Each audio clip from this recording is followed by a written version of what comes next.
So I'm Marcia Hovey. I'm the Executive Director of Cadre. And I want to welcome you to this Emergency Operations Planning for Nonprofits webinar. We have 3 trainers today, our entire training team, 3 emergency managers with over 100 years of emergency management experience. I hate when you say that, Marcia. I'm sorry. I know, but it's a good thing. So Lynn Brown, who was a retired emergency manager from the city of Mountain View and the city of Sunnyvale. I'm Marcia Hovey, a retired emergency manager for the city of Cupertino. And Cindy Stewart, retired emergency manager from Santa Clara County Office of Emergency Management. So we've seen a few plans, we've written a few plans, we've struggled, we've laughed, we've cried, and we're going to share some of that with you today. And so I think I'll turn it over to Lynn now to go over what we're going to talk about today. So it won't be the entire plan. We're going to talk about components of the plan, different components, and then in a subsequent webinar, we'll dive a little deeper into some of the other areas. So at the end, you'll have the opportunity when we do the survey to list what other areas of the plan you want us to focus on next, because we wanted to get a little bit deeper into what should be in each of these segments of your plan. Okay, I'm going to stop talking and turn it over to Lynn. Okay, thank you, Marcia. Good morning, everybody. Thanks for tuning in, and I hope we can give you some good information today about emergency plans. So focus today, we're going to focus on a few things. Obviously, as Marcia said, we're talking about emergency operations plan. So I'm going to be talking about emergency plan content. So again, when you leave here today, hopefully you have an idea of what's in a plan, some of the things surrounding the plan, and it'll help you. We have ongoing training that'll help you, be really good at plans down the line. So I'm going to be talking this morning about emergency plan content, some of the things that go into a plan. I'm also going to talk about disaster mission statements, and that's an important part of deciding what you're going to do, how you're going to carry on. So that'll be a big part. Then we'll be talking about succession planning, kind of how folks move up. If the main guy isn't there, the main gal isn't there, who takes over, who's second in command, third in command, on down the line like that. We'll talk a bit about training and exercises, because your plan is only as good as you train and exercise for it. If you write it and put it on the shelf and never look at it again, it's not going to do you a whole lot of good. So we'll talk about that. And then finally, emergency procedures. And these are specific things you may need to do in the event of emergency or disaster. And just real quick, something, some people use the term interchangeably. Some people say emergency, some people say disaster. Back when I was teaching a lot of classes, my definition, so if you come back to your house, you've gone out to the store to shop a little bit, and you come back to your house and there's fire engines and police cars and reporters and stuff all around in your neighborhood, that's an emergency. If you come back in there at your house, that's a disaster. So that's kind of our interchangeable term for today. Okay, next one up, please, Cindy. Okay, emergency planning. Why do we need to do that? Why is it important? As you all know, emergencies can happen at any time. They don't happen when we want them to happen. It's not always when the sun is shining and the birds are singing. It's a nice day. And we don't get a lot of say in it. Things can go on at any time. And it also, the big thing with emergency planning, if you plan ahead, it gives you a better idea of what's going to happen. So how your organization can respond to an emergency. And as I said earlier, that can make a big difference between a minor inconvenience or a major catastrophe. One small step can make a big difference. And I was getting ready for this class actually last night, reading the paper, and I happened to see a thing about an airplane. And the question was, can an airplane fly on one engine? And back in the day, we had 747s. They had 4 engines to fly across the Atlantic or Pacific Ocean. And now most planes only have 2 engines. And the FAA requires that plane be able to complete it. It doesn't have to take off, but it has to be able to complete its flight on 1 engine. And they had a former pilot talking about this. And his thing was, so when the engine goes out, the flight crew doesn't panic. They have a plan, and they take out their checklist and they run through the checklist, and it tells them exactly what they need to do. Do we turn off, do we, lower up, put up land? I'm not a pilot, but there's stuff they do, and they run down that checklist, and it tells them, here's the things you need to do in this situation. And that helps them go through it. There's no panic. There's no alarm. Well, the passengers are probably alarmed because the engine's not running, but it tells them what they need to do and how to handle that situation. So it's kind of a big analogy, but that's really what you need for your organization as well. Have an emergency plan, so when something does happen, and you can kind of look out ahead and say, this might happen, that might happen. We'll talk about some of those later. then you know how to respond and how to react and how your organization can handle that situation. Okay, next up, please. Okay, and I'm going to introduce you here. So the planning process. So this is from Community Preparedness Guide, the CPG. The planning process and the resulting relationships are just as important as the resulting document. And that means by the time you go through this process and do all the things you need to do to have a good plan, you're going to have a lot of people on board. You're going to have a lot of information and it'll all be there. So let me put in a plug for CPG 101, the Community Preparedness Guide. And if you go to FEMA.gov, there are tons of resources there. It's a very good website to check out if you haven't already. You can get the CPG and many others. They have a lot of very specific information for community-based organizations and nonprofits, and they have some good information that'll take you down that. So again, we don't have it on the screen, but FEMA.gov has a lot of information there, including the CPG 101. Okay.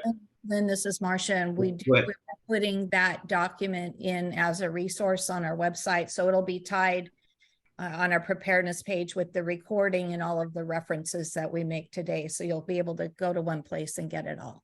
Yeah, perfect. And as you go through that, some of it may not apply.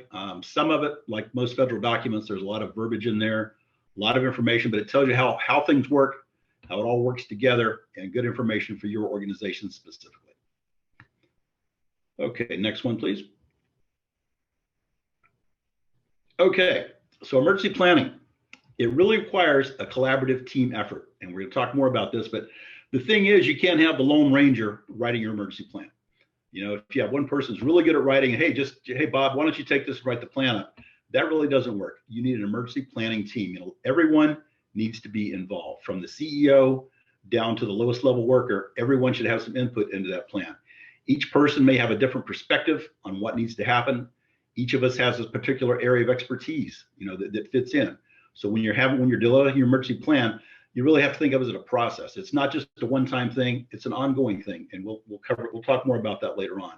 But having a collaborative planning team is a big part of it. And I kind of like the little icon we use there, the logo that we use, because it shows each person carrying a piece of the jigsaw puzzle.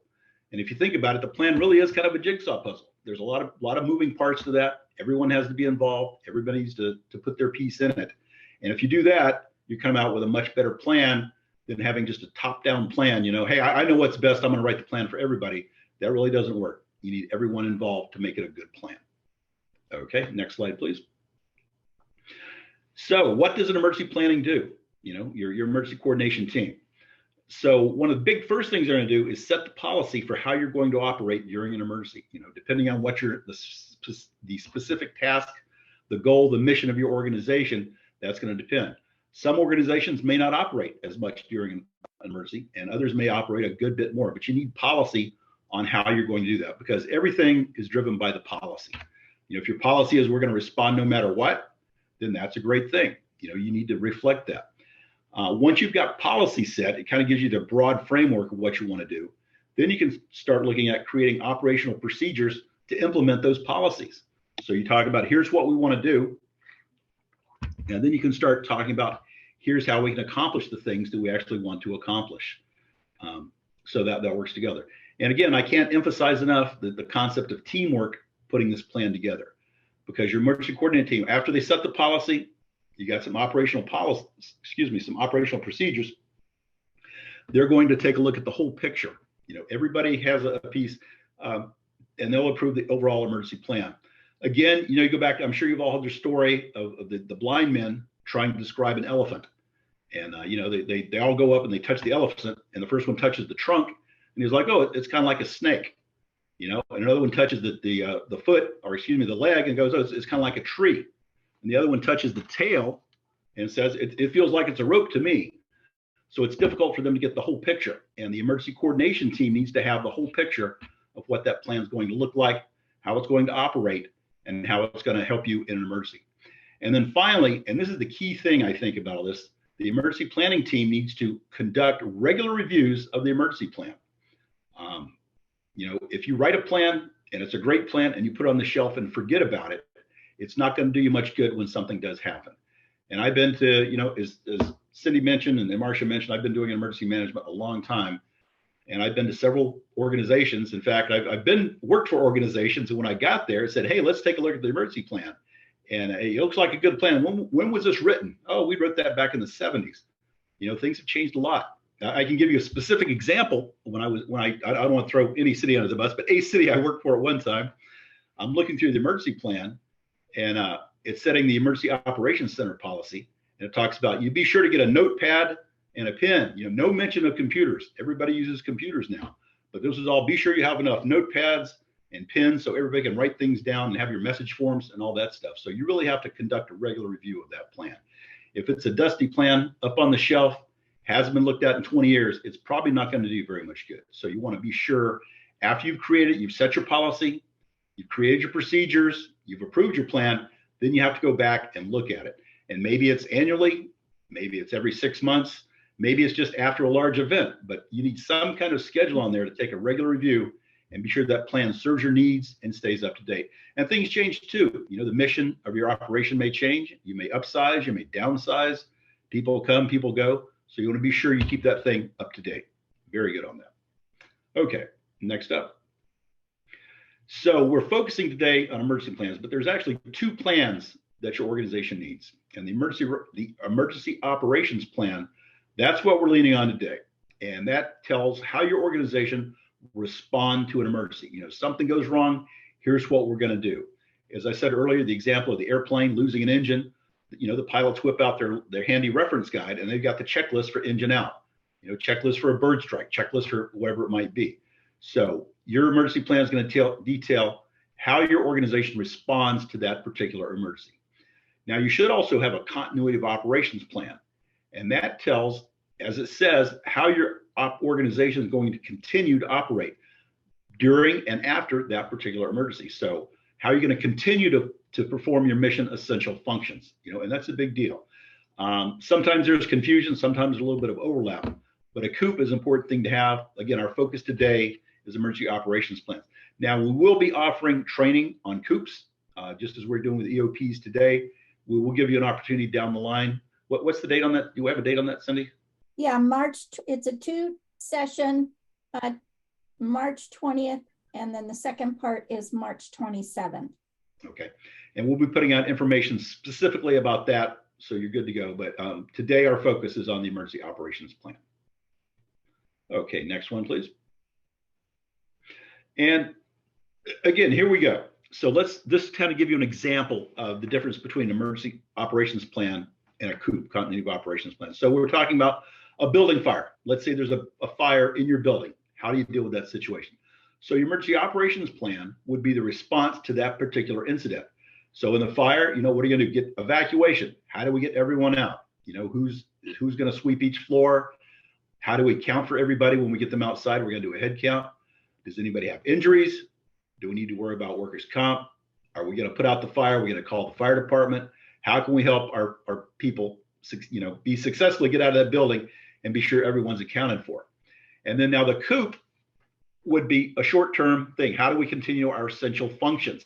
So do we have an alternate facility? If our building is on fire, is there another building we can go to? If only part of the building has been affected, are our offices okay? Can we still operate from that office, or do we have to leave? How do we communicate? What's our continuity? How do we communicate with our staff? How do we communicate with the authorities and let them know what's going on? What vital systems do we keep running? And of course, as we all know, one of the most vital systems is payroll. People, if they don't get paid, they're not happy. So your COOP would have things like that. Do we need our alternate facilities? How do we continue to communicate with our people? And how we can continue these vital services we have to provide. So if you think about it, EOP is kind of right now, and COOP is short term. How do we continue to do what we need to do? But again, our focus today is pretty much just on the emergency operations plan. That's what we're looking at, and that's what we're going to be talking about. Okay, so what is an EOP? And I'm just going to call it EOP from here on out instead of emergency plan, because it's, our acronyms are cool. Everybody loves acronyms, so I'm going to be doing that. So the EOP is a document. It explains what policies you intend to follow when you respond to emergencies or disasters. Again, I'll use those terms interchangeably. So what policies do you mean to follow? What is and we'll get into mission statement, that'll tie in lastly with that. And then so that the basic plan sets out those policies. And then there are attachments. So we'll be talking about attachments and appendices. And those explain how you're going to operationalize the policy. So we're going to talk about checklists. You may need the floor plans. You may need contact lists. So this is all the stuff in your document that explains how people and property are protected, because that is the ultimate goal of the emergency operations plan, to be sure that all your people are taken care of, all your facilities are taken care of to the best of your ability. And again, one of the easiest way to do that is to have checklists, something that you have written down. You don't need to rely on institutional knowledge. And he's been here 40 years. He knows how to get this done. What if he's not at work that day? What if she's not at work that day? That's what your emergency plan does.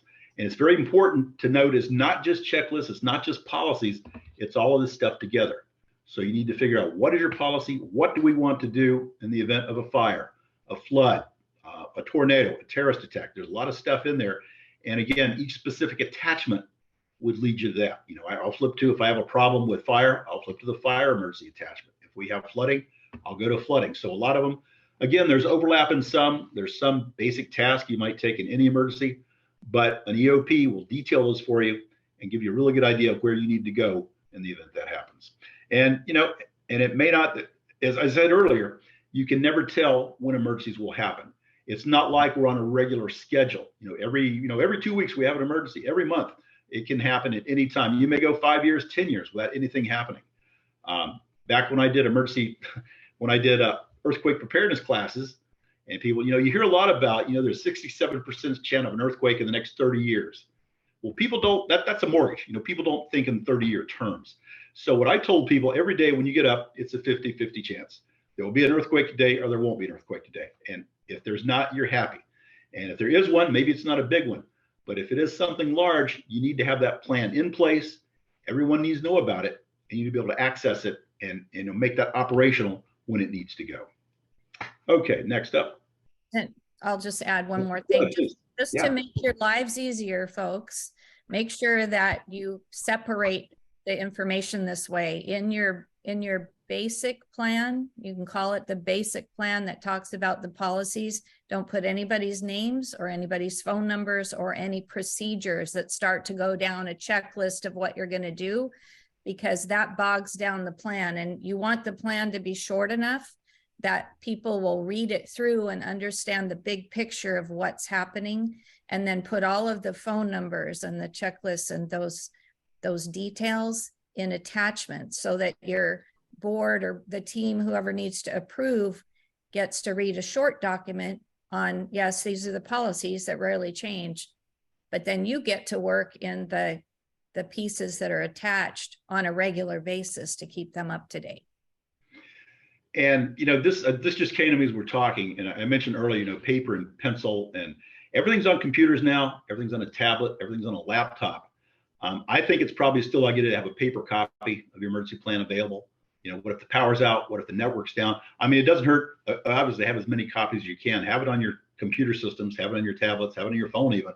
But it's a good idea to have that paper copy sitting somewhere so you can get to it, and that generally works.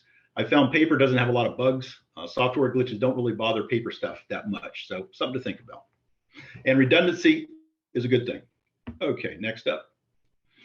Okay, so again, what's in and what is part of an emergency operation on an EOP? So your EOP is going to identify the organizations and the individuals that have roles and responsibilities. So this person does that. And again, as Marcia just mentioned, probably it's not a specific person, but a position. So, the CEO does this, the financial officer does that, the custodian does this, so everybody has a specific action they need to take, and you want to identify those organizations and individuals and what they do. And then we also want to talk about our lines of authority and organizational relationships. Sometimes it's top down, sometimes it's bottom up, but so you need to look at that and be sure. But you do need a clear line of command. There's a great line, I don't know if, showing my age here, back in the days of the movie Apocalypse Now, and the guy's, he's in Vietnam and he's going out in the bush, and there's a firefighter erupts, and everybody goes, "Who's in charge here?" And they could look at him and say, "Hey, we thought you were in charge," and he has no idea. So you need a clear line of authority, have your organization chart. And again, it may change. There are things where it may not be a person that's always in charge. Someone with more expertise in this particular area may take over a bit, but that's in your EOP. Again, something that your emergency planning team, your planning team will work out and put those things together. And every organization is a little bit different. It's obviously different for an organization that has 1,000 people there versus one that has 5 or 6. Obviously their plan is going to be a bit shorter. But again, those clear lines of authority. So everybody knows who's in charge, who they report to, and what's going on. So hope that makes sense. So identify the organizations of the people, the roles and responsibilities for specific actions, and then lines of authority. Who's in charge? Who's second up? Who's third? How does it work out down the line? All right, next slide, please. Okay, so again, the emergency operations plan. So I mentioned earlier, you need a collaborative planning team. And who needs to be on that? It could be everybody in the organization. It could be just a few. Again, that will depend on the size of your organization. If you have a large work group, with hundreds of people, then obviously your plan is going to be a little bit bigger, but everybody needs to be there and understand the situation. The example I use, what are you planning for? So for instance, if you're a CBO in Florida, probably your biggest concern is going to be hurricanes versus earthquakes. Here in California, I like to say here in California, we're like a natural disaster theme park. We get it all. We don't necessarily get hurricanes, but we get winter storms, we get floods, we get fires, we get earthquakes. I don't know the stats now. Back in the day, I remember saying every county in the state of California has declared emergency within the last, X number of years, whether it's a plane crash, fire, flood, earthquake, terrorist attack, you name it, all kind of stuff can happen. So you need to think about that and realistically take a good look at what could be happening going on with you. And you need clear goals and objectives. Everybody kind of you need to be rowing in the same direction. And I like to say, you can't get anywhere if you don't know where you're going, And Cindy, can you help me out? My glasses aren't thick enough. Can you tell them the bumper sticker on that car one more time, please? The bumper sticker says, don't know where I'm going, but I'm making record time. So that's the deal. But again, I can't emphasize enough having a collaborative planning team, having everybody involved in that process.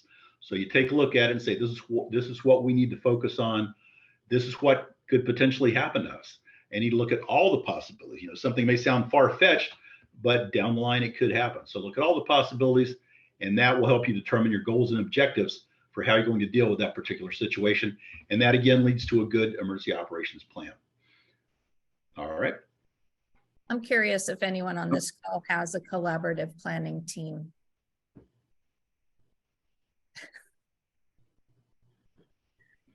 Anyone? No hands. Anyone? Sort of. Cora's got a sort of one. Okay. How many of you are writing it or were given the task of writing it and you think you have to do it all by yourself? Wait, can I raise my hand? Because I've been there. Yeah, no, I have too. And so one of the strategies is go ahead and write it and make some assumptions about how you think things are going to work. And then present it to the leadership and they'll tear it apart. Or they'll go, okay, either way, you're going to have a better plan than you started with. But sometimes it's just not possible, especially early on. If they haven't been in a planning process for a while, it's just not possible to get them to call themselves a team. But you can go to individuals that have expertise and make your team that way. And you're the connection. Good. And I'll follow up on that. Sometimes it's easier, as you probably know, sometimes it's easier to edit something than it is to write it. So, like Marcia said, if you get it down on paper, people can take a look at it and I'll give them ideas. Say, well, that looks good, but let's change this. Let's take that part out. Let's put this part in. But ultimately, it takes a team to put this together. It really does. When I write emergency plans for jurisdictions, I write things into those plans that management needs to approve or disapprove. Things like management recognizes this as the plan that will be used in a disaster. And if they don't say anything or do anything about that, when the disaster comes, they signed on to this plan. If there, no response is a response in that case, so write those wild things that you really think should be in the plan, and then let them edit them out if they want to. But if they don't, you've got those wild things in there. Yep, money is no object. Yeah, Yep. exactly. Because if you wrote it in the plan, you've identified it as something that you need to have an answer on how to address it. And so it either is, the Cadillac where with a lot of money, or you all sit down and you truly talk about, well, how are we going to address this? Because this is something that we need to talk about. Yep. And again, look at the situation. It just popped in. I was looking at the paper this morning. They had a big story about snow up in the Tahoe area, in the Sierra. There's, as you know, a ton of snow this year. And so if you're a jurisdiction there, you think about snow. How are you going to get it off your property? How are you going to deal with traffic? All that kind of thing. So not something we have to worry about a lot down here in Santa Clara Valley or, around this area. But, there are things that happen. So think about all the possibilities and get everybody involved, and be sure you've covered all your bases when that plan comes. Because one of my other jobs back in the day when I was working was I was also a public information officer. And, the media are relentless. They're going to be there. And, okay, you didn't expect this? Don't you have a plan for that? That's going to be one of the first questions they're going to ask you. So you better be ready. And, the more planning you do, the better you're able to point to the plan. We anticipated this, we planned for it, and we carried out our plan. That'll help you a good bit. All right, next slide, please. You just made me think of something else. We'll just camp on this slide forever. Okay, yeah. But the thing is, everyone, there is a lot of, the mindset that, well, this may not happen, and we just don't have the time to do it.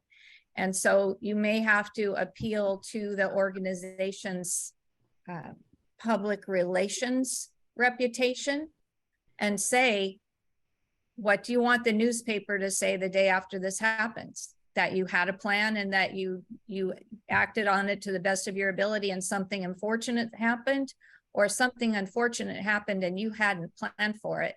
It's a totally different way people are going to look at the organization. And so if you sit down and focus on writing it, it doesn't take that long.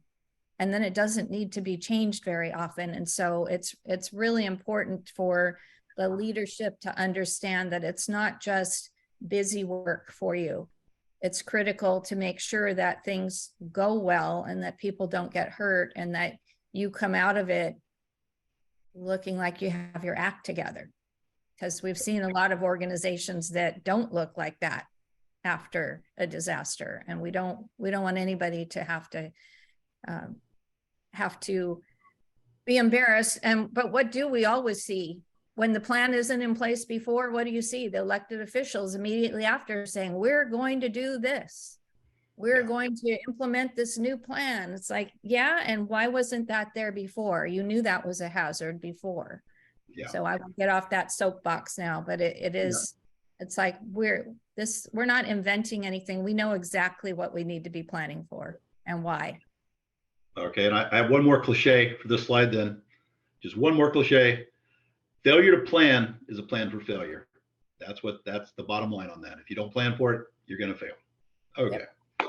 All right. So how do we develop the emergency operations plan?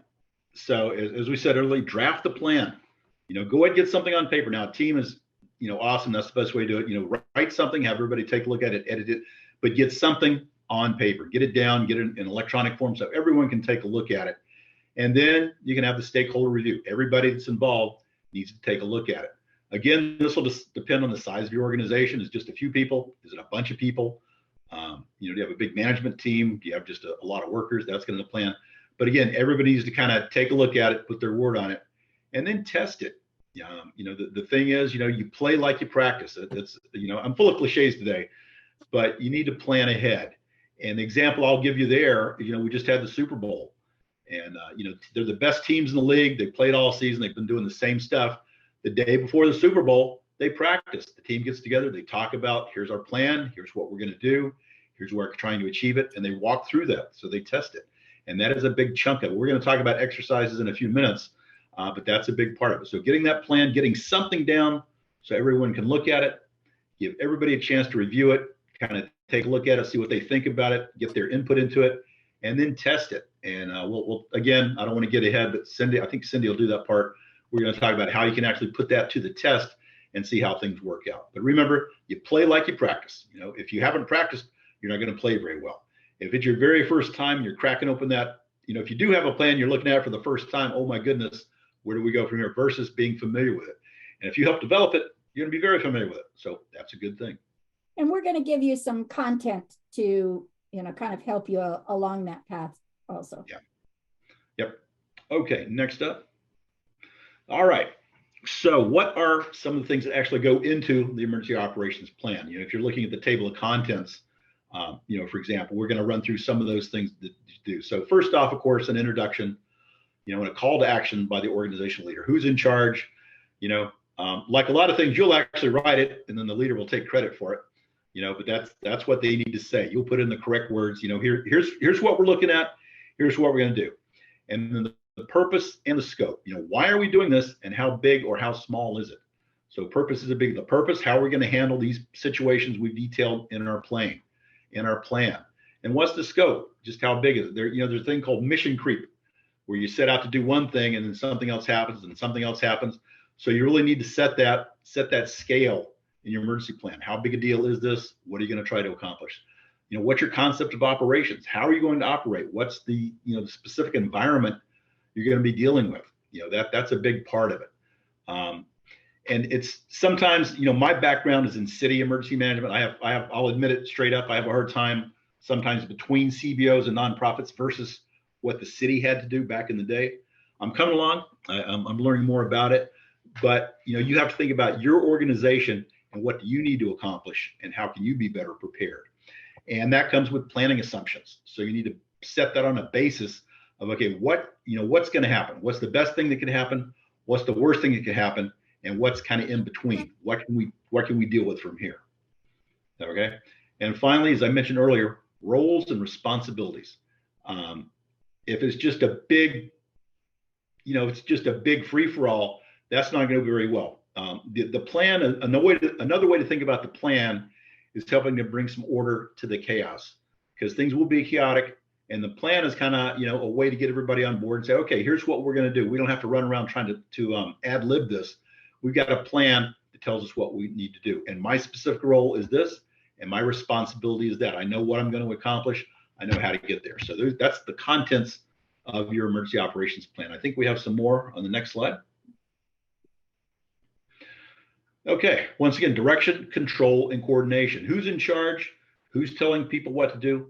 How are you keeping track of people? How do you coordinate all these efforts? And again, in a small organization, this may not be a big deal. In a large organization, it's a very big deal. And it all ties in together. I know, you know, we go through this and it looks like a lot, but it really makes sense if you stop and think about it. You need to have some kind of plan, some kind of organization, you know, who's in charge, who's second in command on down the line. How are you going to collect information? You know, how do you gather information? How do you analyze that and get it back out to the rest of your team? You know, everyone needs to know what's going on. It's a big thing to have everybody on the same page. If people are operating from different assumptions and you know, different viewpoints, that's not going to go well in a disaster or an emergency. And you know, there's whole seminars on leadership styles, and you have collaborative and authoritarian. And generally in an emergency, somebody's got to be in charge and delegate and tell people, here's what you need to do. That is not the time to sit around and have a long discussion and form a blue ribbon panel, and we're going to talk about it, and we'll come up with something next week. You have to have it there right now so we can get moving. Communications kind of ties into that, communications and coordination. How do you get everybody on the same page? You know, what are your communication types? Do you have radios? Can you use phones? You know, phones may or may not be working depending on the size of the event. You know, so that's the kind of things.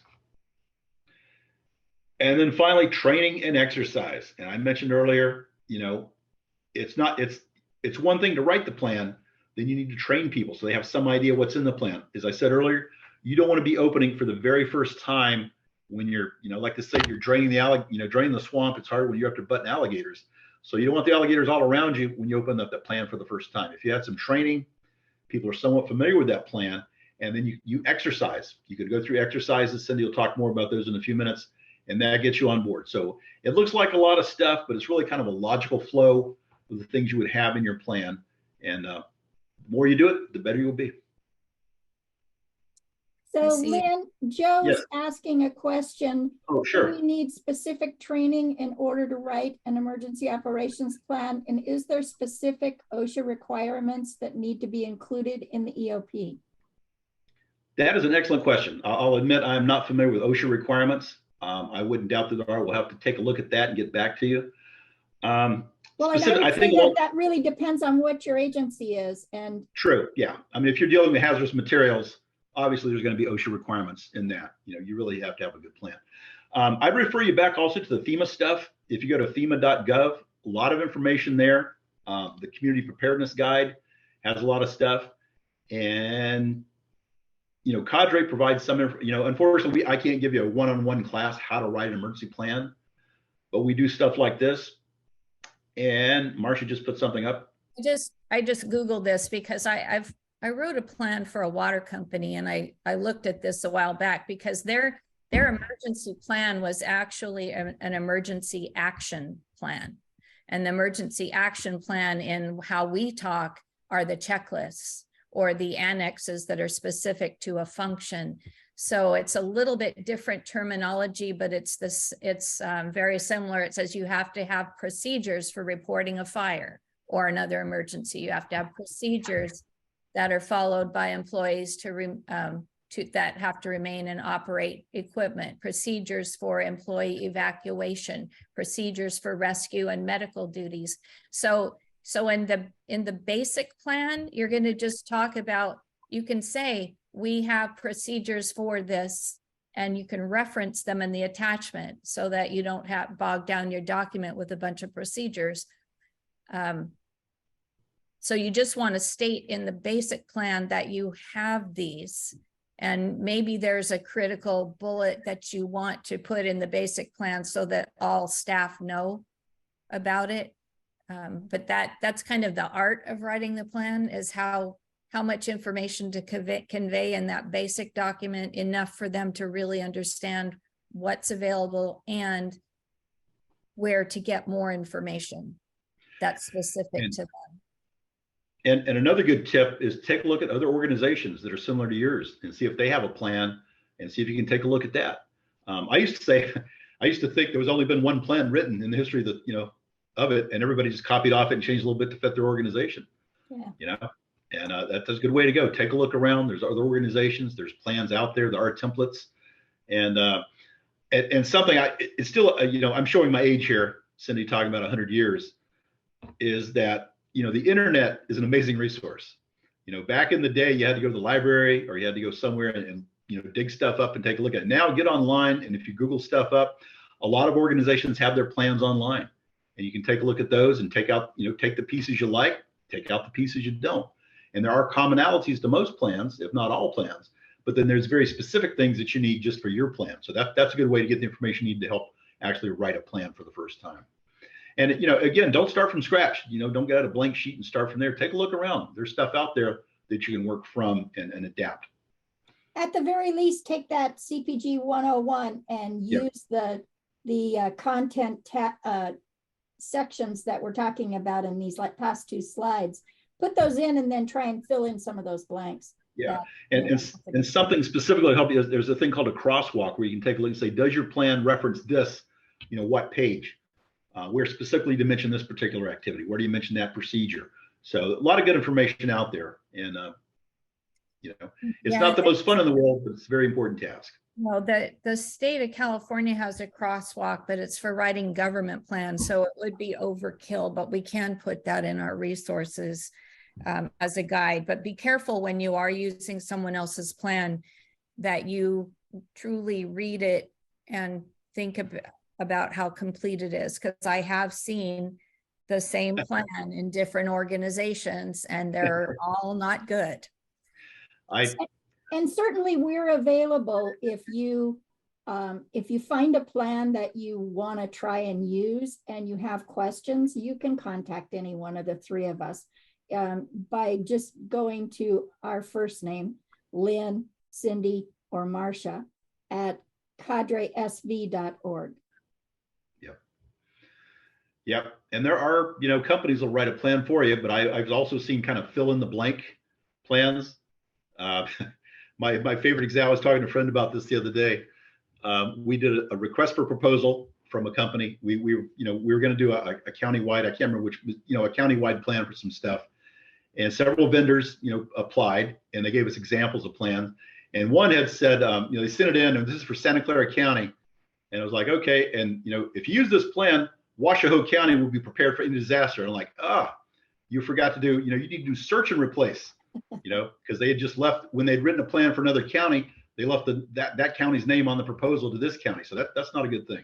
So take a look, be sure, that you have your specific plan. That's a good thing. All right, what's next? That's content.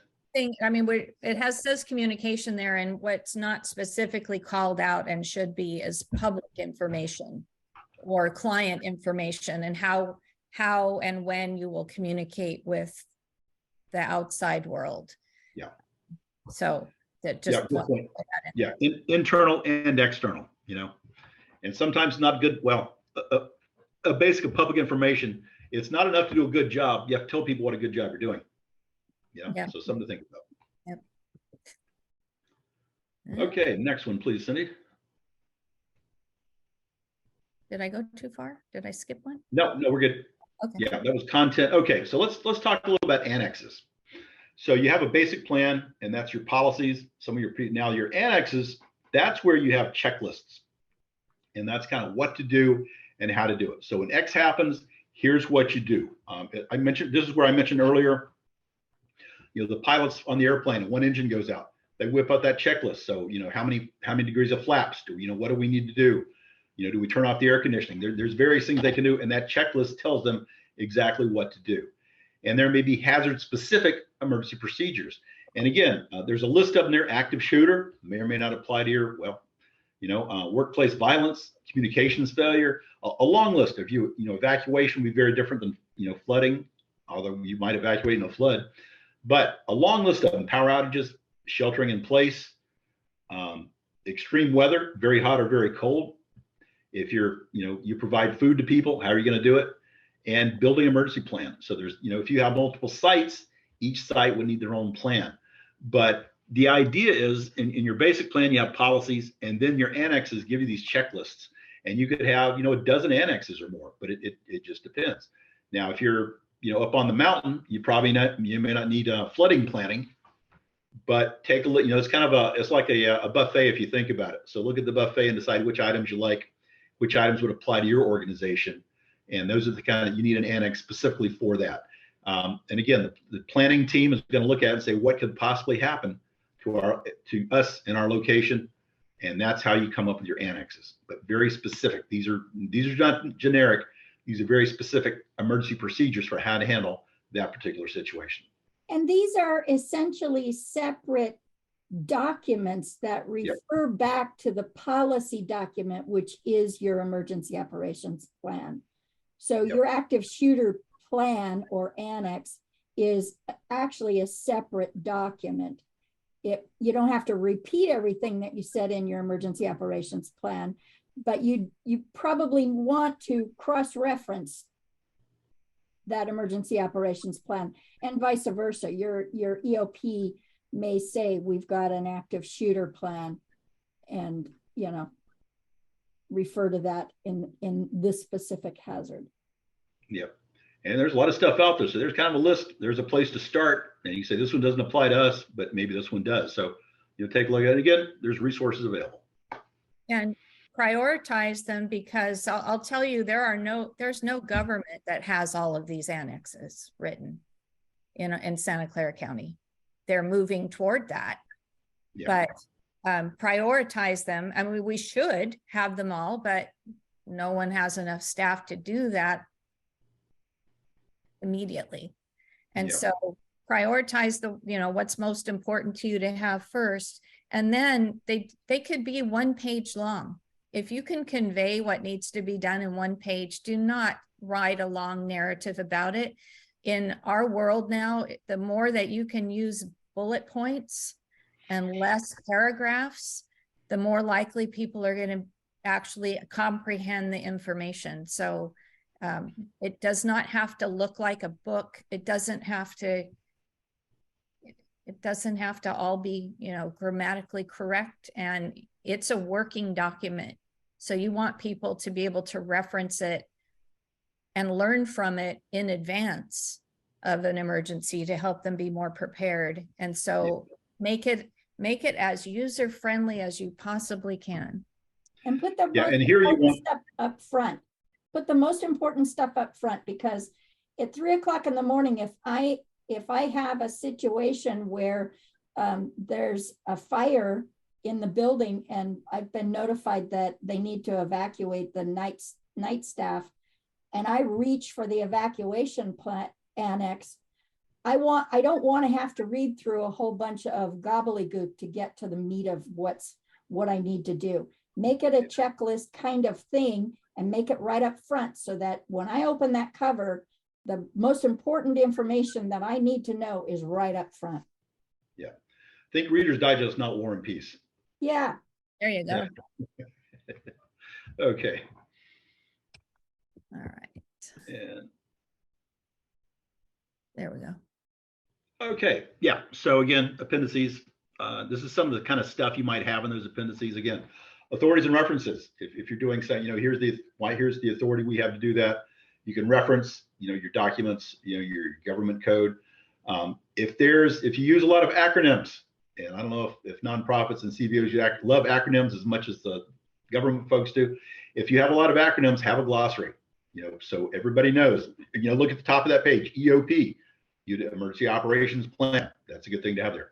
Contact lists, keeping those things up to date, you know, but that wouldn't be in your plan, but would be an appendix, something you can keep up to date. And that is, back in my career, one of the hardest things to do, keeping contact lists straight, because people change jobs, they leave, they come, they go. Keeping that up to date is really almost a daily function, weekly at least, but you got to keep that stuff up. I mentioned earlier the org chart. Here's your line of responsibility. Who's in charge? Who's on top? Who's report? You know, what are your reports? How does all that stuff line out? If you use forms, that's a good place to have them. Templates. Here's how to set up an action plan. Well, that's another whole course, but forms and templates. And the training and testing schedule. You know, we're going to, you know, set up a quarterly, weekly, monthly, whatever your training, whatever you can get. The more often, the better, I think, but having that in there. And then supply lists. You know, what kind of stuff do we have? Where is it stored? How can you access it? All those kind of things would go into your emergency operations plan appendix. So it could be a large document, could be small, but if you have it organized correctly, it's a lot easier to read. And as Cindy said, don't have a lot of gobbledygook. Try to keep it as clear and straightforward as possible. Plain English, you know, very easy. When I remember when I wrote mine, I had a little box on there so you could actually check it.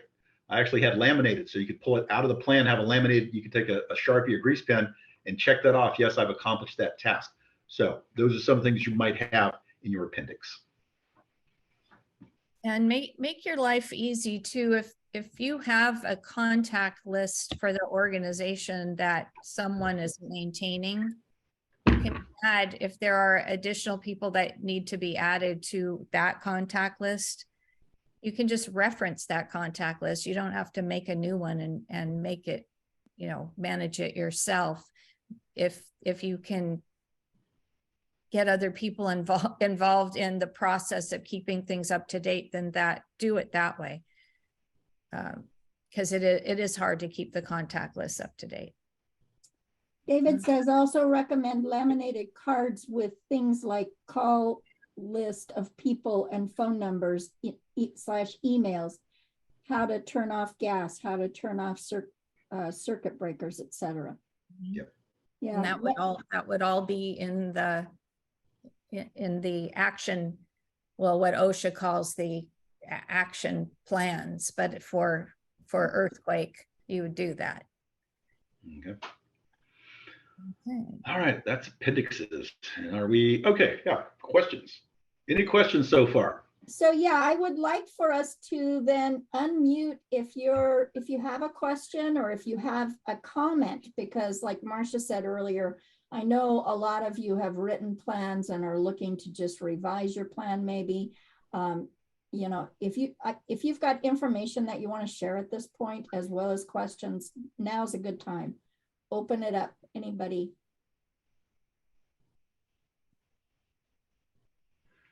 I'll just look at I this guess- little dog because he's so cute. Oh, I see a hand up. Gene. Go ahead, Jane. So one of the struggles that many communities have are how, when, by whom their CERT volunteers will be deployed. And and our emergency plan just says we exist.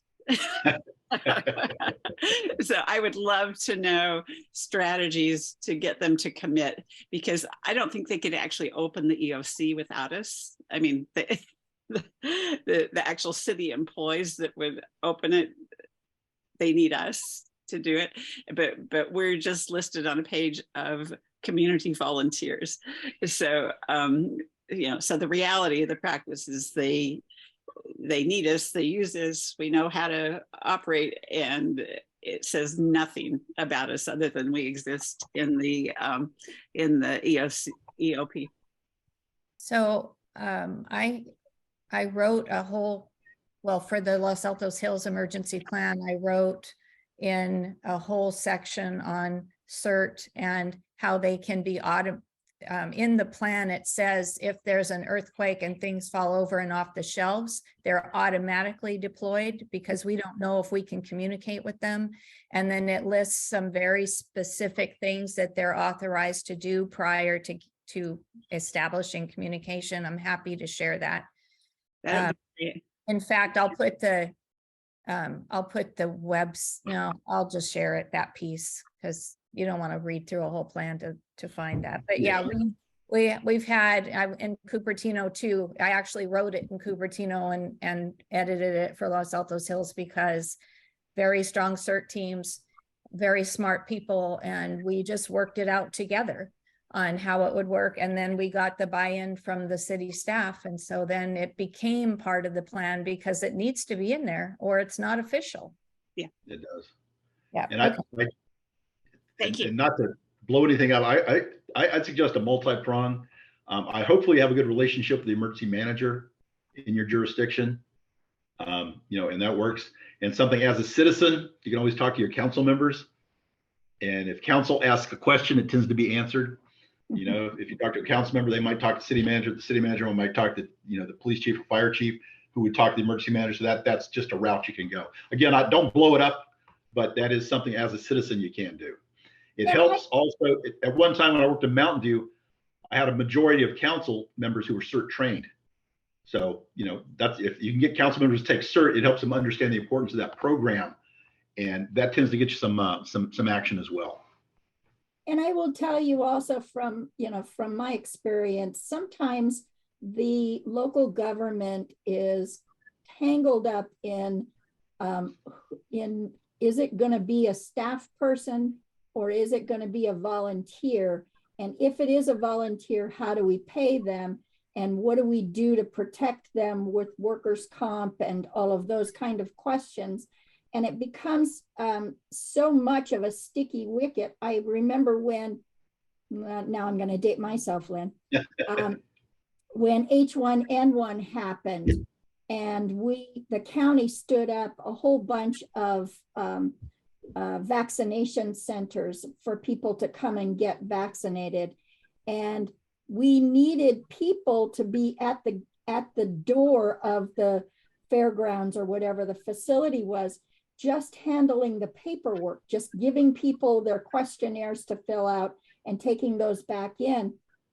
And it became with HR a huge issue to determine whether or not we could use CERT volunteers to do that, because we didn't have them covered under workers' comp yet, and we weren't sure what, and county employees, the unions were getting involved because some county employees were salaried and some were non-exempt, and so, you know, they argued about, well, are you going to get paid? Are you going to get overtime? All of those things became such an issue that we called the Red Cross, who had vetted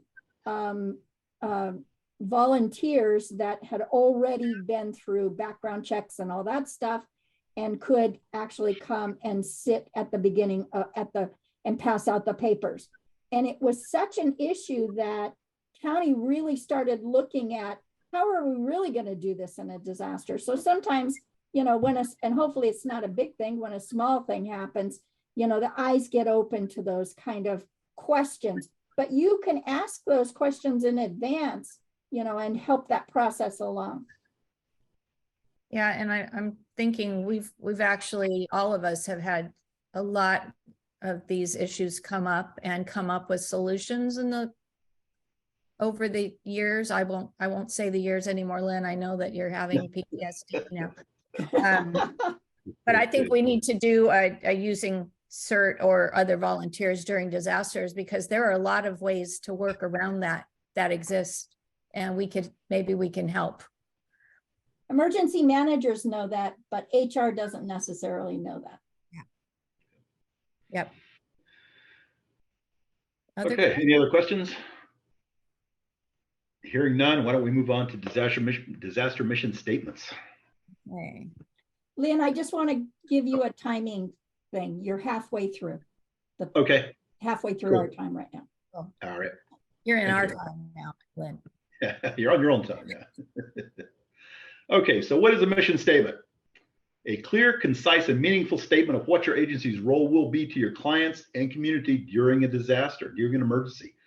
So as we said earlier, it's kind of hard to get somewhere if you don't know where you're going. And that's what a mission statement does. It lays it out and says, this is our role, this is what we're going to do, and what we're going to do for everybody. And we'll show you an example in a minute, but it's a pretty basic thing. So you need that mission statement to really kind of clarify things and lay it out for you. You know, we can't be all things to all people. So again, I know I'm being repetitious here. It's going to require a group discussion. You know, obviously organizational leadership is going to have to be there, but everybody needs to have a say in that, just like just like setting up your basic plan. So think, kind of your disaster mission statement is really kind of a building block you can build your plan upon. You know, what are we trying to accomplish? What are we trying to do? This is where we're going to start. And of course, it's probably going to take more than one meeting. It's going to take a few to get this thing ironed out. You can jot something down very quickly, but it needs to be vetted. Everybody needs to take a look at it and say, is this what we really want to say? Is this what we really want to do? So again, it's a process. It's not a project. Everybody be involved and come up with a clear disaster mission statement. And I think is the next slide the one? There we go. Here's an example. This is from the ABC Food Bank. So, obviously their food bank, they supply food. Their mission statement: to continue ABC Food Bank's mission to alleviate hunger by providing nutritious food and nutrition education to people in need, to recover any or all of the food bank's business units after any type of disruption, disaster, or any other break-in operations. So to me, very clearly, they've laid that out and say, hey, here's what we're going to do. We're going to provide food, and we're going to recover, all of our business units after a disruption of some kind. And I think we have, so a couple questions. Is it clear what the food bank does? Anybody disagree with that? Do you think that was pretty clear? I'm not hearing disagreement. Does their mission statement lead back to their everyday mission statement? It ties it back very clearly. You say, hey, we provide food. So that's what we're going to do during disaster. We're not going to go out and start building bridges or, rescuing people. We're going to provide food. And it's clear, I think, what their role would be during and after a disaster. They're trying to help as much as they can. They're recovering their assets, and they're providing food as best as they can. I think it's a pretty good mission statement. So, you could use that as a model, for example, for your mission statement. Any questions on that? Everybody good? One thing about mission statements, disaster mission statements, is that if you're planning to help a different group of people than you normally do, so maybe you normally help underserved, but in a disaster like COVID, and you're a food bank, all of a sudden you're not they're not underserved people. They're people that are no longer working and can't afford food, but they're in a different demographic. You want to make sure that your disaster statement or your emergency plan highlights the change, because it can impact disaster funding if you're doing things that your mission statement doesn't say that you do. It also could impact your potential state or federal reimbursement if you don't have a disaster mission statement. If you just went out and started providing food in a disaster, that's very great action to take.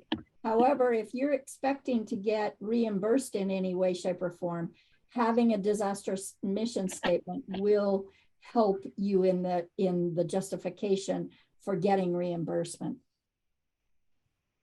And that just made me think of one other statement that you never want to say in your plan, is that we will do this if we know we're going to get reimbursed for it.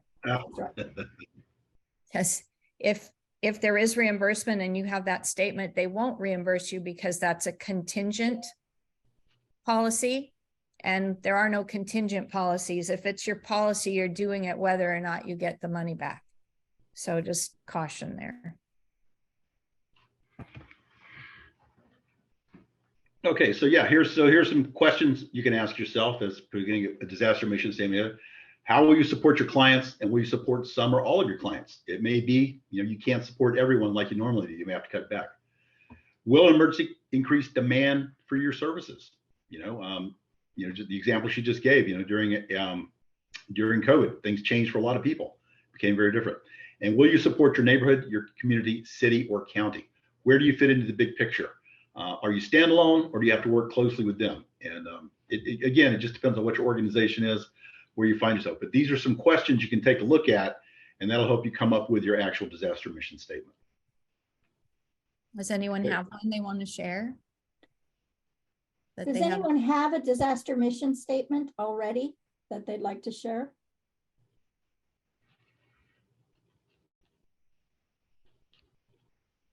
Okay, we have something to work on then. Got a starting spot. Yep. Get a starting place. So. Okay, and that is disaster mission statement. Any questions or comments on that? Cute dog. That's a good looking down. Yeah. Okay, well. Okay. Then I guess I will take the next part and talk about succession planning. And the two components of this, and you will in the listing that we're putting on the preparedness page under the webinars, that we will add these documents that I'm talking about. But we have an emergency planning guide, and we're updating it right now. So we've pulled it into pieces, and we're sharing the pieces that are currently updated. So for leadership and succession planning, you want to have the backup people, and you probably do have who would be in charge if the CEO is not there, or other key positions like that. And they need to understand that they have a disaster role and know what their responsibility is in the disaster, as well as the CEO does. And you may or may not have had conversations in the past on whether or not all of those people can be out of the office at the same time. For like corporate businesses, those folks are not allowed to fly on the same plane, because they want to make sure that there is a true leadership, and the board officers is the same thing. So you want to have a discussion on who should be in charge, and maybe make it a little bit deeper, because usually you might have 3, but maybe you need to add a couple more people to your existing succession plan document, and then reference that document, but repeat them in the basic plan, because that should be there, the positions that are going to be filling those roles. And then make sure that there are checklists so that the backups, when there's suddenly realize that they're in charge, like this little poor meerkat. It's like, what? I'm what? That they have something that they can look at and start to follow. And then, of course, they're going to have you, the writer of the plan that knows everything, there to whisper in their ear and help them do what they need to do. So in addition to the leadership, you want to have not necessarily succession planning, but backup to key positions in your disaster response. And again, probably 3. And if you're a small organization, I get that you can't do that, but think about who you might be able to call to come and help you, maybe from a different organization that you work with as a mutual assistance type of event, because you can do that for each other to come and help. And you want to make sure that everyone is cross-trained, because if you can't go 3 deep, people might have to serve multiple functions, which according to the incident command system can become a problem depending on the size of the event. So make sure, our goal is to have at least 3 people for each key responsibility, so that there's always someone there that can fulfill that role. And then for your electeds and your CEOs, make sure that those folks also have experienced backup. So you can't put somebody in the position if they don't know what that position does. So that's a discussion that you'll have to see how to do that. Any questions about this? It's pretty simple. I don't remember if I have a second slide. Oh yeah. You have 3. Yeah. Then the other part is identifying your response team. So here's the whole team and they're all looking up to that guy on the other slide. Find their alternates. They all need checklists. Each role needs its own checklist, because they each have a different responsibility and a different role, which we've identified in the plan. And in the plan, you're not going to list who they are, but you could list a table that says a job position and what it is that person is responsible for doing, so that they don't have to think that they need to read all the checklists. They just need to read the checklist that's specific to what they have to do. That's a pretty good looking team. They're all paying attention. Nobody's on their phone. I like it. I like it. I suppose this goes without saying, but I'm going to say it anyway. In your plan, you want to write those positions by title, not by name. You don't want to put Jane Schmuck is in charge of da da da da. You want to put whatever her title is, so that if she retires and Susie Schmuck comes in, it's in by title, and she, so you can pick up that piece of information for that title. Also, that also gives you an opportunity to write into their job description for that title that they have these responsibilities in the succession planning part of the emergency operations plan. Yeah, and sometimes that's a problem if you have a union. Yeah. That if it's not in the plan right now, I've heard of some unions recently asking for more guidance on what the roles are in a disaster, which then hopefully would mean that they're willing to write those into the job descriptions, because they should be there. We're kind of beyond the days where we can pretend that we're not going to have a disaster role. Everybody gets to have a disaster role at some point. And so just as far as the reference documents, if you have documents like board bylaws or things that say who's in charge, you can reference that from the succession planning, just to keep your emergency plan policy document short. If there are other legal documents that talk about what happens if they're not available, do you have an agreement with another organization that can take over for you, which is kind of now going into continuity of operations planning. But just look at the legal documents that you may not read often enough to see if there is anything critical that you need to mention and reference in this plan as well.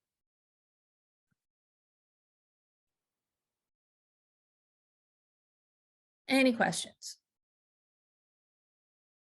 All right. Yep. Did I hear something? Okay, training and exercise. I love training and exercise. That's my favorite part, because reading a plan does not make you prepared. Doing the plan is what makes you prepared. And every time I've ever done training or an exercise, we learned something that we just assumed was going to work just fine, and then realized that it doesn't in real life. So it's really important to practice every piece of it. And I put that picture down there of the, this planning team, right? It's like, yay, we love this, and training is so good. We should do training all the time. And yes, let's have more exercises. And then you try to coordinate something and they all disappear. And it's all down to you again. So you need to have some buy-in, real buy-in from your management on what the commitment is to training. And I might be going out of order on my slides, but if you don't have commitment that the management, the supervisors are going to allow staff to get trained, or to, to come and sit in your 30-minute class or your 1-hour class to brief them on what's in the plan or what their specific role is, you don't have a plan, because everybody needs to know what's in the plan, not just you. And so you have to get them to buy in. So you're going to present them with your training plan, and then they can have the conversation with you on whether or not it's doable. And then you can work out compromises or a phased approach to get to the place that you want them to be, but you can't get there today. So if you are going to hire people to do training, or if you're going to do the training yourself, that's a question to ask yourself. Are there volunteers that need to be trained? Because that would that adds another layer to it.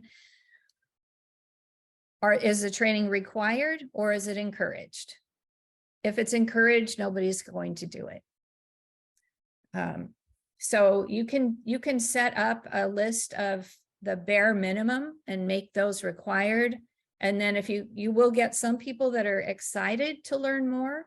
They see it as maybe, it'll look really good on your resume if you go to another job and you already have this kind of training, because not very many people do. And so it's going to make you more valuable for promotion for other jobs. So you can require the basics and then offer additional training. There's a lot of independent study classes that can be taken so that they can continue to educate themselves, and then document all that training, because you want to make sure that you show to each of them. You can have a chart that shows who's taken what classes, and use peer pressure as well. And then identify who needs to be trained. And it's probably everyone, but the like volunteers and the general staff are probably just having a basic, this is what the organization does in a disaster. Maybe it's an hour-long orientation on what to do or what not to do. But then for others that have key roles, it could be multiple hours. And then as you're developing this training plan, look at some trainings might need to only be offered once, or an individual only needs to take it once, but maybe there are other things that you think they should be refreshed on annually, or whatever time frame you decide. Will the training be held during work hours? If it's not during work hours, then how are the people being compensated?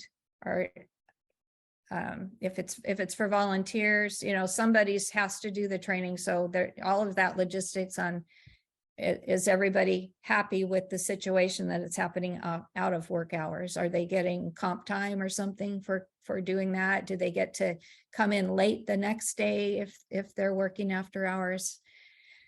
And who's tracking the training? So this training although it's not written down anywhere, but if you're looking at what emergency training is, it's a critical role in the organization. It's critical that people know what to do.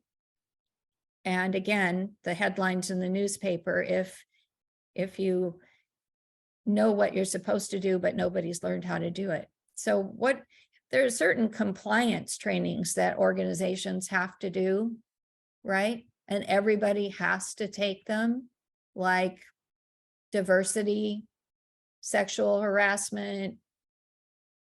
Those are the only two I can think of right now, but everybody has to do those, right? And it's like, it's a priority. Somebody in HR is breathing down your neck if you didn't sign up for the class. But then emergency management ends up not being like that. But the reality is that your HR person should be keeping track of this training along with all the other training that the employees are taking, and be breathing down their neck if you've given them a roadmap on what classes they're supposed to be taking, that they should be telling them, you need to take this class, because this training is not second class training. This is the training that's going to make or break you in the disaster. And it's going to reduce people's stress and minimize the possibility of heart attacks and all kinds of things that happen when you realize that you didn't take the training and now you're to blame for something happening. You know, and I'm just saying that because I've seen it happen. And we don't want it to happen. There's no reason for it to happen. What types of training are needed? You know, if there are OSHA classes, obviously those have us, you know, you're not going to develop that training, but you might be developing a training on how to evacuate your building. You might be developing a training on how to use a fire extinguisher. You might be developing a training on how to activate your alert system or your notification system, or sending a text to everybody. You know, there are just certain, and it depends on what's in your plan and what do people need to know how to do and who needs to know how to do it. And then identify the resources, and we can help you find resources too. Boy, I'm committing us to a lot of stuff. We need more staff.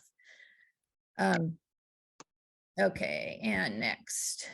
So this is a sample. This is a city sample of a training plan. So on the left of the screen, and I know it's really small, I'll put the sample in the resources on the website. This is just a plan for the logistics section in the Emergency Operations Center. You may not ever have an Emergency Operations Center, but you have roles and responsibilities, and it would look like this. So in the first column are the first classes that they're supposed to take. And the ones in red are, they're all online. The ones that are in black in that first column are in-house trainings that are taught by the emergency manager. So there's one on here's the Emergency Operations Center, or maybe for yours, it's here's the emergency plan, or here's what your checklist looks like. We're going over the checklist with them. And then the second column is all in-house training. These are the forms that we're going to use. There is a document on what employees should do, and just employees in general, if there's an earthquake or an active shooter. And I have that document if you want it as a guide, but you have to, you have to develop what it is that you need. And then it just goes on. The last two are actually, you don't have to take these, but there is a credential that the state offers if you take those. So if you want the credential, then continue to take those other classes. And then there's a second tab of this spreadsheet that lists all of the course titles and the description of them and how many hours they take and who's requiring it. Any questions on that? So every piece of that can become an exercise. It all should be tested. You want to test the assumptions of who does what, or who's supposed to be contacting whom. there's so many different ways, but a tabletop can be a single question presented to a group of management people over a brown bag lunch or at a weekly check-in meeting that you've asked to have 5 minutes to ask a question that you want to have clarified to put in the emergency plan. So it could be, if you don't have the succession part down yet, it's like, if so-and-so is not here, when the earthquake happens, who's in charge? And so might say, well, I'll just call in. And you may have to say, no, we need someone physically here. Or what if the phones aren't working? So it just becomes a what if. And as you get answers to the what if, your plan gets stronger because now you've thought through in advance. And if you don't take notes and document that tabletop discussion, you have done it for naught because you lose all of that valuable information. So make sure that the tabletop has some kind of follow through that at least addresses issues in the plan. Yeah, and that would be good to just send an email to everybody saying, this is what we talked about today. You know, these were the things that we didn't resolve that we should follow up on. But we all agreed on this. And now you've got it documented. And I used to do this because I got frustrated because there was not a follow-up. I couldn't get people to follow up. And so I started sending these memos, and at the bottom of them, it says that your emergency manager has identified this problem that needs to be addressed in your emergency plan. Failure to do it could cause financial loss or injuries to the organization, depending on how serious it is. But it's like you have to cover yourself because the emergency managers get pointed at after the disaster. It's their fault that it happened. It's like, no, you know what needs to get done, but people need to buy into it. Besides the tabletops where you're just having a little discussion over a topic, and keep the topic small, keep it painless or as pain-free as possible so that they're willing to talk to you again, or they'll start turning around and going the other way when you walk toward them.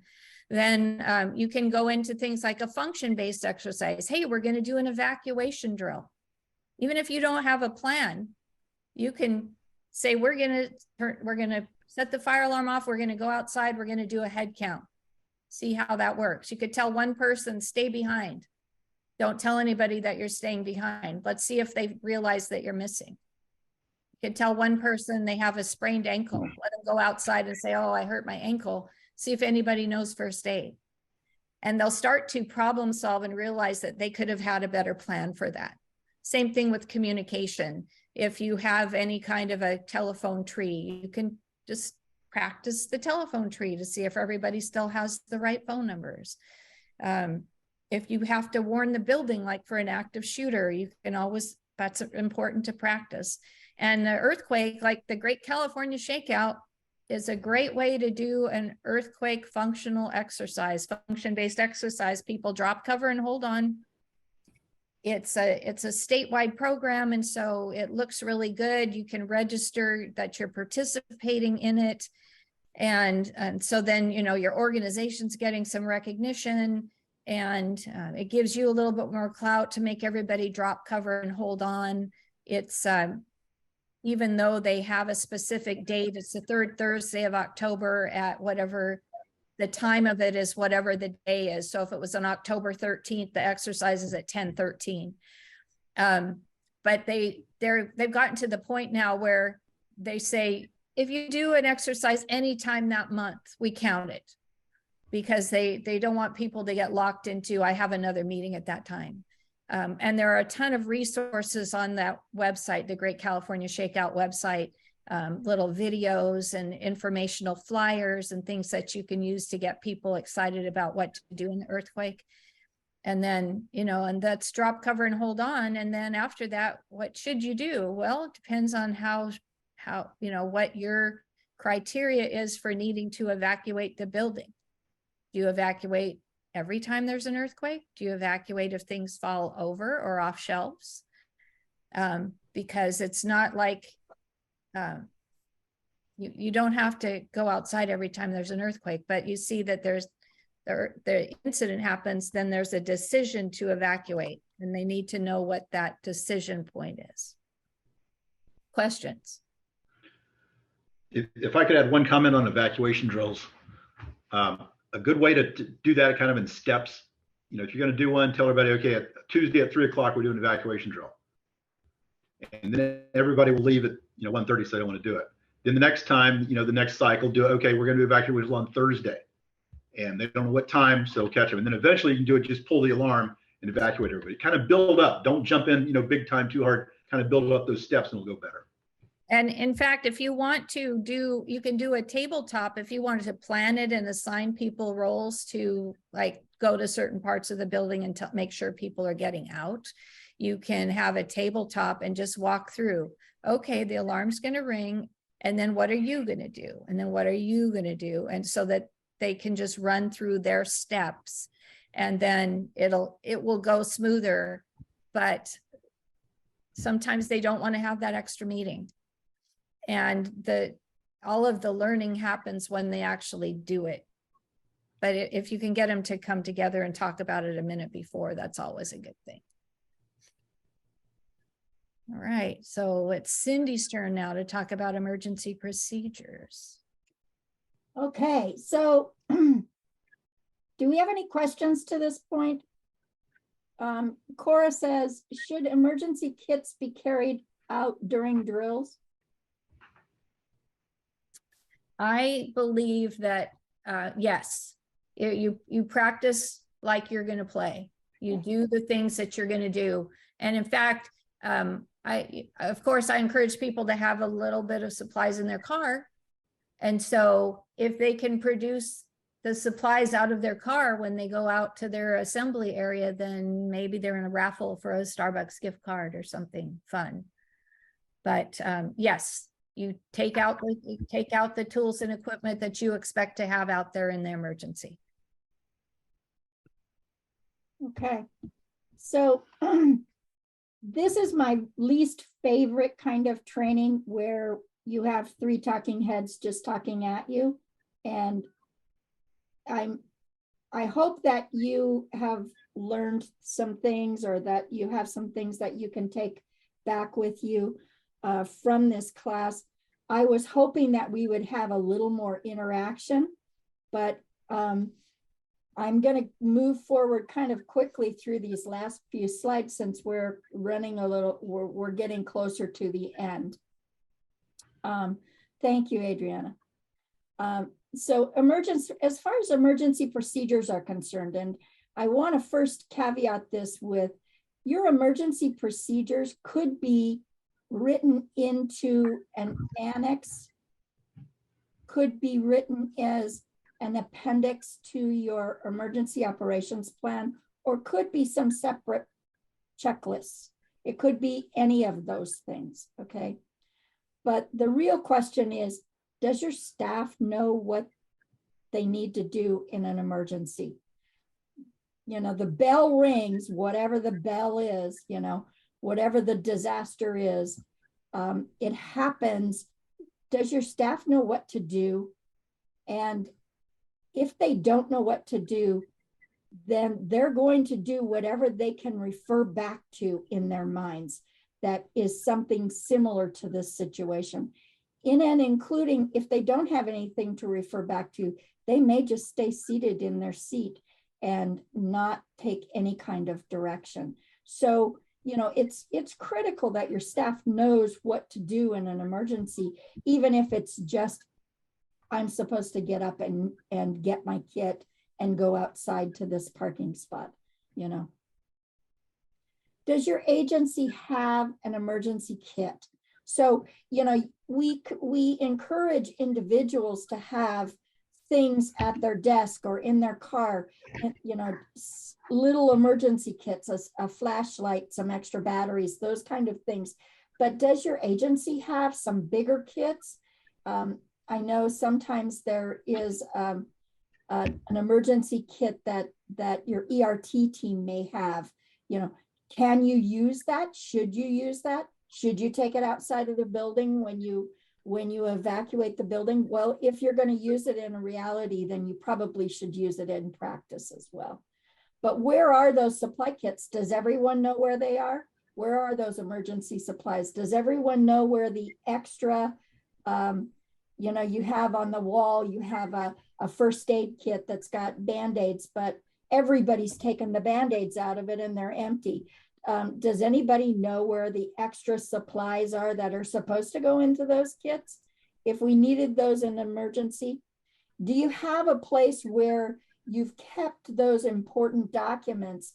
You know, you might need your insurance papers, or you might need, you know, your evacuation route, or you might need your contact list or your vendors list to help you get something, you know, keep something up and running. All of those important documents need to be at least copied in some place that you can get access to them once you've had to evacuate the building, if that's the case. So those are things that you might want to consider as part of your emergency procedures. And do you write them into your emergency operations plan? Probably not in the base plan, but more in an appendix or in an attachment. Next slide, please.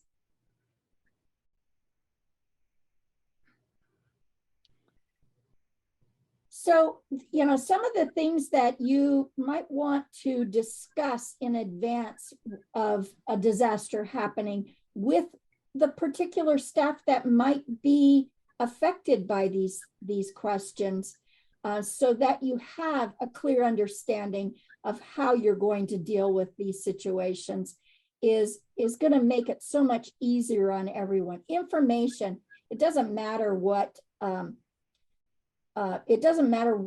the situation is. Information is going to help the situation no matter what.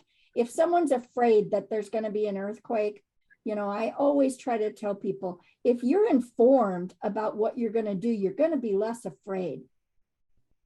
So let's go through those processes. If you have people in your building, either clients or staff, that are going to need a special accommodations in an evacuation situation, for example, let's talk to them about what they need and how we can help them. And let's assign someone to focus on that kind of help. It's going to be critical. I heard a presentation not too long ago from a person who was in a wheelchair who talked about, you know, the evacuation drill alarm, the fire alarm drill went off and everyone evacuated the building. And I was on the second floor of the building and the elevator didn't work. And guess what? Nobody thought about, gosh, we have to make sure that I can get out too. So let's have those conversations. You know, a lot of your organizations, you may have workers who are not in the office during the day. Maybe they're out seeing clients, maybe they're in other areas. What's the procedure? Maybe they're, you know, flying to another town for a training or for a conference or whatever. What are the procedures that you want them to do in a disaster? How will they perform the duties that need to be done if they're out of the office? What is your expectation of them? Do they just go home? Do they come back to the office? How do they deal with that? And one that I think is so critical and so often overlooked is, can you allow your family and or your pets to come to your office and help in a situation where you've got an emergency going on and you're responding to a disaster? I have children at home. I have pets at home, and it's going to be easier for me as an employee if I know that my family and that my pets are taken care of. Maybe they're in a hotel down the street, or maybe my partner is here helping to take care of the other staff's children, or maybe someone has been assigned to take care of the pets, and we let people bring their pets if they bring crates, or what are, what are the circumstances for those kind of things?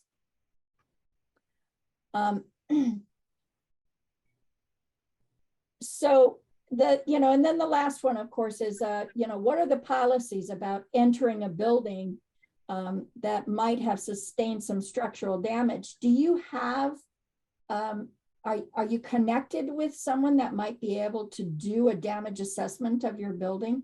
Is somebody just going to go back in when you can see clearly that the bricks have all fallen off of the face of your building? Is that just a facade issue, or is there actual structural damage? And what is your procedure? What is your policy when it comes to those kind of things? So those are some of the questions that, and I know there are more. I know there are many, many more that, that we probably could go on and on about, what kind of questions. But I would just encourage you to, think about what your agency might need, what kind of things your staff might need to know. And let's have those conversations on a Bluebird day, on a day when the sun's shining and there isn't an earthquake. Rupa says, would you assign just one person to help someone who needs help, or a few people to cover days off, etc.? How do you deal with staff who don't want to help others who are in need of special help for their special reasons, fear, concern, etc.? Well, I'll tell you, it'd sure be good to know this in advance, wouldn't it? It'd sure be good to know in advance who's going to take care of the person that needs special accommodations. And if someone can't, or is, incapable for whatever reason, that we know that in advance. I would say to you that it's going to be a circumstantial situation. If you've got someone that has an electric wheelchair that's going to need multiple people to help them get it out of the building, or that sort of thing, then you're probably going to need more than one person to help that person. And you're right, covering days off and those kind of things, because earthquakes don't pick a day when everybody's at the office, or when the person that's going to help that person that has special accommodations is going to need that help. So certainly having some cross-training and some backup plan is going to be critical. But I would say, we heard it early on. Lynn said, practice as you would play, as it would be in reality. If your reality is that you need more than one person to help someone with accommodations, then let's assign more than one person. Anybody else have answers about that? Okay, let's go on to the next slide. Whoops. Thank you. It's always fun to me when I work with groups and it comes to things like figuring out what the staff needs to know, or what the procedures are. How many things people just take for granted, like who has keys to the door? We had, just with COVID recently, I was working with one of our cities, and the city manager said, who has access to the website to be able to put a COVID notification up on the website? And everybody kind of looked at each other and went, I don't have access to it. Maybe somebody in IT, but it was like the people that were sitting in the room didn't know who had access to the website to be able to update it. So, who's got access to the keys to your building? Who has access to those emergency supplies that you might need? Who knows where they are? Is there a spare set of keys some other place? Is there another way to enter the building with some kind of a code that, this is not a time to try and tell somebody, oh, by the way, there's a spare key under the third rock to the left of the door in the back of the parking lot in the corner. That's not a good time to be telling someone those kind of things. Let's do that in advance. And just like with your home, you need to know where the gas turnoff is in your house. or how to turn the water off in case, you know, you have water damage happening or water leaking in your building. You know, you need to know those things at home. You also need to know those things at the office. And, you know, maybe you're not the one that's going to be turning off the gas or the water, but what if you're the only one there? You know, you want to know where those things are. You want to know where the breaker box is. And, you know, is there a key to get into that breaker box, or who's got that key, or how do you get those things accomplished? You know, I always recommend that you walk through that exercise process that Marcia was talking about. And as a part of that, you recognize that, oh man, we're going to need a sign, because when people come up to the building after the earthquake has happened, they need to know that we had to move to another location, you know, and what is that location? So we need to have that signage available, you know, that can direct staff, or that can direct our clients, or that can tell people, you know, where they can get information about us. Maybe you can create that signage in advance and have it close to the front door, in the closet, or someplace where you could slap it on the door really quick as you evacuated the building. You know, does your office have a PA system that you can make an announcement? You know, there's been an active shooter reported in our building. Everyone take this particular action. Is there, you know, if there is something like that, who knows how to use it? Who knows where it's going to be directed? You know, we had a school not too long ago do a communications drill, and the PA system was operational, but the person that was operating the PA system didn't know if it was going to every classroom or to just certain classrooms. And so we didn't know whether or not everyone got the information. So having that kind of information ahead of time is and documenting that so that everyone knows that. If you don't have a PA system, how are you going to tell people? You know, is there some kind of group text, and you all have cell phones? Is there some way that you can communicate information without a PA system? You know, explore those kind of questions and make sure that your staff knows these things, that you're not the only one that knows them, but that, you know, that everyone that works there that needs to know those things does know those things. Next, and my dog has something really important to say about that, I suppose. Yeah. Sorry about that. So keep, you know, some of this stuff is just really very, very obvious to me, but maybe not to everyone. You know, staff often have said to me, stop it, Riley. Staff have often said to me, I don't know why HR has to have my home phone number all the time. Well, this is a really good example of why HR might need that. You know, if there's an earthquake and you've been hurt, who's your emergency contact? And is the emergency contact on your sheet that HR has 15 years old and that person no longer lives at that phone number?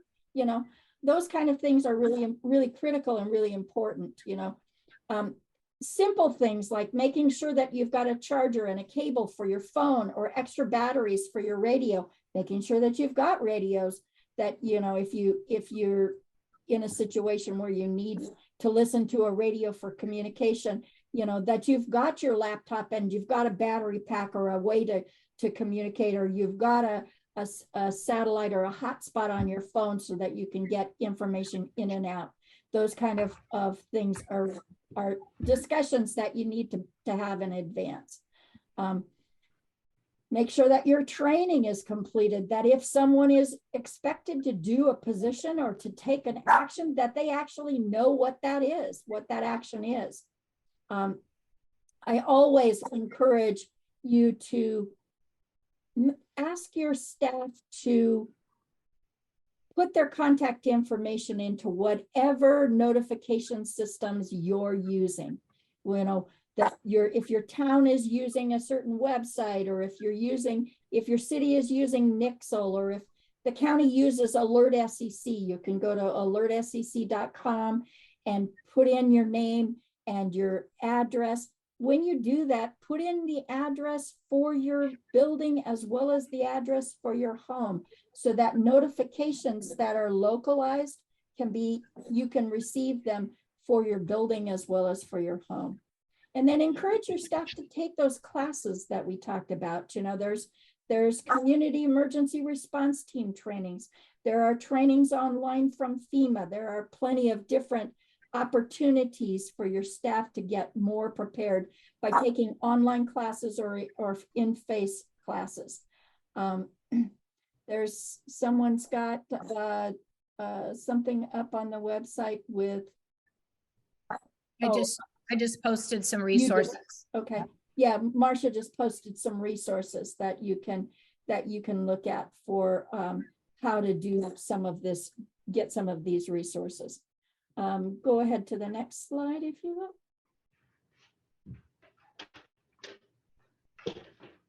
And then, you know, we talked a little bit about some of those trainings. There are some trainings available. There's some links here that can help you with personal emergency preparedness, things that you can give to your staff. You know, there's the first one is a link to one of my very favorite flyers about emergency preparedness in gathering supplies. You know, sometimes people will say to me, well, I can't gather supplies right now because I can't afford to buy an extra battery, an extra flashlight that I just keep in my emergency pack. But there's a really great flyer that is a 24 weeks emergency prep, where you go through the first week, and it's all prioritized. The first week, you take these actions and you buy these supplies. And by the time you get through 24 weeks, you have a really well-stocked emergency supply kit for your home, and your family has a really good idea of all the actions that they may need to take. So I would encourage you to take a look at some of these, to share them with your staff as you leave this training, and to and certainly to call on us if you have questions, or if there's something more specific that you'd like more information about as it pertains to resources. Next slide, please. Cute dog. That's not the one that's barking, by the way. And my apologies for that. I won't let them be in the room with me going forward. But does anybody have questions at this point? Okay, I'm gonna turn it back over to Lynn to give us a wrap up today and take us home. Okay, thank you, Cindy. Yeah, so you know, it's all said before, but emergency planning, remember, it's a process, not a project. You can't just knock it out in a few minutes. It's something you have to do. You have to take an interest in it and make it work. Definitely, an emergency plan will help your organization prepare for, respond to, and recover from an emergency or disaster. So definitely, it's something you want to take a look at. As Cindy just said about supplies, don't put it off. Go ahead and do it. And the plan is a living document. It's got to be reviewed at least annually, if not more often. You know, when your agency makes changes, when you exercise, when you find something, you learn something new, update that plan. It's a living document. You have to stay on top. So often is the key.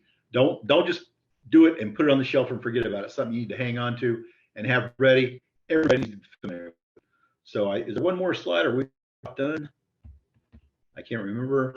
Nope, that's about it. Thank you very much for coming out today. And we do have continuity of operations for nonprofits coming up March 20th and 27th.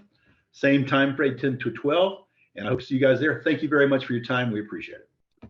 So I would just like to add, Marcia, yeah, we get to do these trainings for free to you because we get grant funding. And the requirement is that people that participate in these classes take the survey at the end. That's how the funders know that we actually had live people in our classes. So I would just encourage you, please take the survey at the end. And this is how we get these trainings done. Thank you very much. The document that you see there, the QR code is to get into the cadresv.org website to join our network.